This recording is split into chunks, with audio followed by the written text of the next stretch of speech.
Bismillahirrahmanirrahim. Assalamualaikum warahmatullahi wabarakatuh.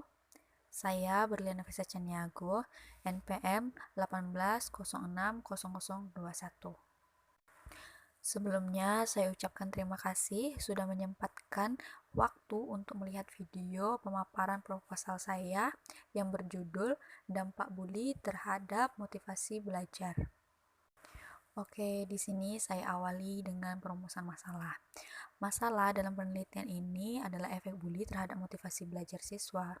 Dan permasalahannya dapat dirumuskan sebagai berikut, yaitu bagaimana pengaruh bully terhadap motivasi belajar siswa. Dilihat dari tujuan penelitian sesuai dengan yang sudah saya paparkan sebelumnya, maka tujuan peneliti ini adalah untuk mengetahui apakah berpengaruh bully terhadap motivasi belajar siswa. Adapun manfaat penelitian, yaitu hasil dari penelitian ini agar dapat berguna di mana dapat menambah pengetahuan tentang risiko bully terhadap motivasi belajar siswa. Oke, kita lanjut di materi saya, yaitu bully. Yang pertama, bully. Bully adalah tindakan atau perilaku yang dilakukan untuk menyakiti baik dalam bentuk verbal, psikologis, atau emosional, serta bisa juga dalam bentuk fisik. Menurut Sejiwa, tahun 2008, bully adalah persoalan penting di sekolah-sekolah. Sebab di sekolah, perilaku bullying sering muncul dalam berbagai bentuk. Kegiatan seperti ospek dan ritual yang biasanya diadakan para senior di sekolah merupakan bentuk bully yang tidak disadari. Kegiatan yang seharusnya bertujuan untuk mengenalkan sekolah dan program yang ada di sekolah malahan melenceng menjadi ajang untuk mempermalukan para siswa baru dengan kegiatan yang merendahkan dan mengintimidasi. Di sini sering kita lihat bahwa banyak siswa-siswa yang baru, baik itu yang dari SMP masuk SMA, baik itu yang dari SD masuk ke SMP, selalu itu ditandai. Ketika ospek, para senior-senior ini diberikan kesempatan untuk ospek mengenalkan lingkungan sekolah, tapi itu disalahgunakan. Baik, di sini ternyata bully ini ada dampaknya. Bully ternyata tidak hanya memberi dampak negatif pada korban, melainkan juga pada peran perilaku. Maksud saya peran para pelaku. Dari berbagai penelitian, ternyata berhubungan dengan meningkatkannya tingkat depresi, agresi, penurunan nilai akademik, dan tindakan bunuh diri. Dan ternyata bully juga menurunkan skor tes, kecerdasan, dan kemampuan analisis para siswa. Para pelaku bully berpotensi tumbuh sebagai pelaku kriminal jika dibandingkan dengan anak-anak yang tidak melakukan bully. Karena itu, tindakan ini akan merusak generasi penerus di Indonesia.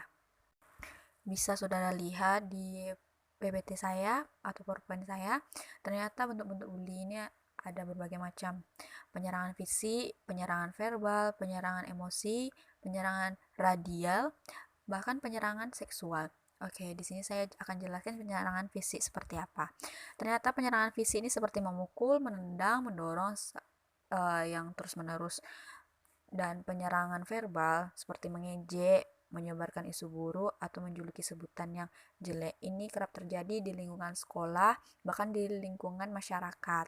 Banyak yang sering menjuluki sebutan yang jelek kepada temannya, mengejek temannya, bahkan tega menyebarkan isu-isu yang jelek. Oke, penyerangan emosi. Menyembunyikan peralatan sekolah itu ternyata termasuk dengan penyerangan emosi. Seperti memberikan ancaman, menghina, itu juga penyerangan emosi. Banyak juga di lingkungan kita siswa sering meminjam peralatan kepada temannya, lalu ternyata disembunyikan. Atau ketika kejadian memberi ancaman ini, contohnya seperti kadang ada siswa lain meminjam buku, tapi temannya tidak mau meminjamkan, keluarlah pemberian ancaman agar temannya mau meminjamkan buku kepada pelaku tersebut. Kita lanjut penyerangan radial. Penyerangan radial ini seperti mengucilkan anak karena ras, agama, kelompok, dan lainnya. Ini kerap terjadi yang mengucilkan anak karena ras. Kita di Indonesia memang bermacam-macam. Langkah baiknya kita saling menghargai satu sama lain. Lalu yang terakhir adalah penyerangan seksual seperti meraba, mencium dan seterusnya kepada lawan jenis atau bahkan orang yang tidak kita kenal. Sering kerap terjadi atau masuk di berita-berita ada orang yang tiba-tiba memegang payudara orang lain di tengah jalan. Itu juga penyerangan seksual. Oke.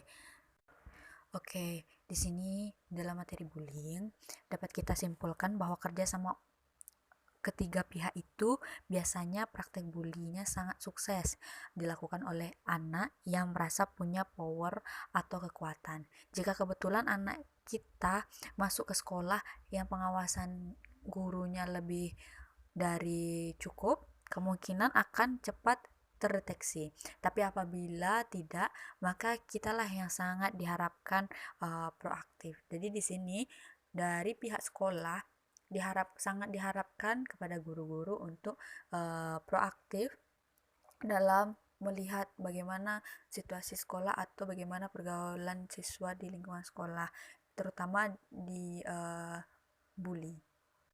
Oke, silakan saudara lihat di PowerPoint, yaitu motivasi belajar. Apa itu motivasi belajar? Kita lihat dari menurut Santrok tahun 2007. Motivasi belajar adalah proses yang memberikan semangat, arahan, dan kegigihan perilaku. Artinya, perilaku yang memiliki motivasi adalah perilaku yang penuh energi, terarah, dan bertahan lama. Lalu, apa itu belajar? Belajar adalah suatu proses perubahan tingkah laku individu melalui interaksinya dengan lingkungan. Oke, lalu bagaimana dengan motivasi belajar? Menjelaskan bahwa individu dikatakan memiliki motivasi belajar apabila individu memiliki adanya suatu tujuan yang diharapkan. Jadi di sini jika ada tujuan yang diharapkan, individu akan memiliki motivasi. Selain itu, sikap ulet, gigih, tidak putus asa dalam menyelesaikan tugas dan memecahkan masalah.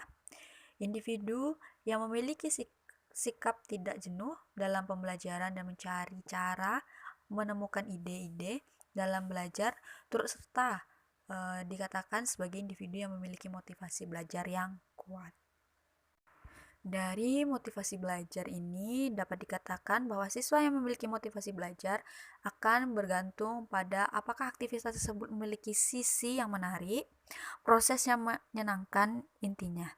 Motivasi belajar melibatkan tujuan-tujuan belajar dan strategi yang berkaitan dalam pencapaian tujuan belajar tersebut. Oke, yang selanjutnya pengaruh bully terhadap motivasi belajar. Perilaku bully yang terjadi di lingkungan sekolah akan berdampak pada tidak adanya rasa aman dan rasa nyaman, membuat para korban bully merasa takut dan terintimidasi, rendah diri, serta tak berharga, sulit untuk berkonsentrasi dalam belajar, tidak bergerak untuk bersosialisasi dalam lingkungannya, enggan bersekolah, pribadi yang tidak percaya diri dan sulit berkomunikasi, sulit berpikir jernih sehingga prestasi akademik dapat terancam merosot. Ternyata ada faktor, yaitu faktor internal dan faktor eksternal. Faktor internal yang berasal dari dalam diri individu dan faktor eksternal yang bersumber dari luar diri individu. Saya jelaskan dari faktor internal. Internal sendiri mencakup kemampuan atau keterampilan, tingkat pendidikan, sikap, dan sistem nilai yang dianut. Pengalaman masa lampau juga itu berpengaruh, itu juga termasuk di faktor internal. Aspirasi atau harapan di masa depan itu juga sangat berpengaruh terhadap itu juga termasuk faktor internal juga. Kita lihat di faktor eksternal. Di faktor eksternal ini meliputi tuntutan kepentingan keluarga, kehidupan, kelompok, kebijaksanaan yang berkaitan dengan pekerjaan sebagai siswa ataupun lingkungan sosial. Oke, seperti yang saudara-saudara lihat, ada bagan. Yang pertama adalah peserta didik. Pengaruh bully yang pertama terganggunya fisik dan mental seseorang. Yang kedua, memiliki rasa takut yang berlebihan. Yang ketiga, meningkatnya tingkat depresi. Yang keempat, menurunkan nilai akademik. Yang kelima, tindakan bunuh diri. Ini kerap terjadi. Yang nomor 5 begitu ya. Lalu motivasi belajar. Yang pertama, motivasi belajar melibatkan tujuan-tujuan dan strategi yang berkaitan dalam mencapai tujuan. Yang kedua, penggerak atau pendorong untuk berbuat dan melakukan sesuatu. Oke, metodologi penelitian dari populasi.